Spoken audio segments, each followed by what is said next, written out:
परिचय दियो शंकर दास सभापति जिला दलित विकास परिषद। आज जो बस्ती उच्छेद होता है थैथान करा नहीं थैथान तो भी इलीगल थैथान है कारण से दुख कहते आपन को से जगार उच्छेद कराई से जगहटा अनाबादी किसम लैंड था जगह थी समयानुक्रमे से ठाकुर जगह को ट्रांसफर होती से व्यक्ति विशेष चंचलटा नहीं जिते उच्छेद कराला उच्छेद टाइम रे कि उच्छेद पर उच्छेद पूर्व रिसेटलमेंट करिया कथा कराई तेणु यहाँ डीम टू यहाँ अनुभव करा ह्यूमन राइट भायोलेसन आसीगला ताको आधार करी मान्यवर ह्यूमन राइट कमिशन द्वारस्थ होते ह्यूमन राइट कमिशन आपको गुरुतर सहित नहीं जिलापाल को निर्देश देते तुरंत आप तदंत करिया तदंत कर सारिया पर सत्य सत्य जिनिस आसला जे 16टी परिवार 16टी परिवार समस्त भूमिहीन कहीं 13टी परिवार को अलरेडी जिलापाल क्लीन चिट देले से संपूर्ण भूमिहीन आउ 3 जनक जोड़ा था 3 जनकर तदंत जोड़ा कराया त्रुटिपूर्ण होता गतकाली मुझे जिलापाल को देखा करी से रिपोर्ट देती से आडमिट करने 16 जन परिवार को बर्तमान थैथान कर थैथान गोटे बड़ जिनस ना आपण मान गोटे जिनस कहूचे से सरकार जमी रे थिले दीर्घ 50 वर्ष पाखापाखि कारण 1986 मसीहा से केस लड़ी 50 वर्ष पर न्याय पाँच कौन पाई आज जाए से 50 वर्ष सफर रही आज जदि से जो जगार रही था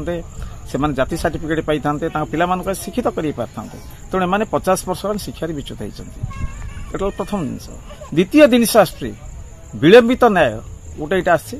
कारण जो मैंने आज नहीं करुले रही हकदार नुहति आज से ही माने ग्रहण करने 16टी परिवार ये स्थायी बासिंदा रही ता सहित कौन हम ना 16टी परिवार को सरकार तरफ जमी पट्टा दिया 16टा परिवार को प्रधानमंत्री आवास योजना पक्का घर दिज्व ता सहित जेहेतु इलीगल से मूल लगी जाता बेले जो उच्छेद कराई ह्यूमन राइट कमिशन क्षतिपूर्ण देवाई निर्देश देवे ता सहित माननीय ओडिशा उच्च न्यायालय भी निर्देश देते 3 मास भर क्षतिपूर्ण देवाई तेणु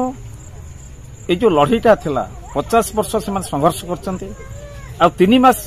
मु संघर्ष कर जो 3 मासटा था मो गोटे अक्लांत परिश्रम था गोटे आह्वान था जो गुटाक आज गरीब निष्पेषित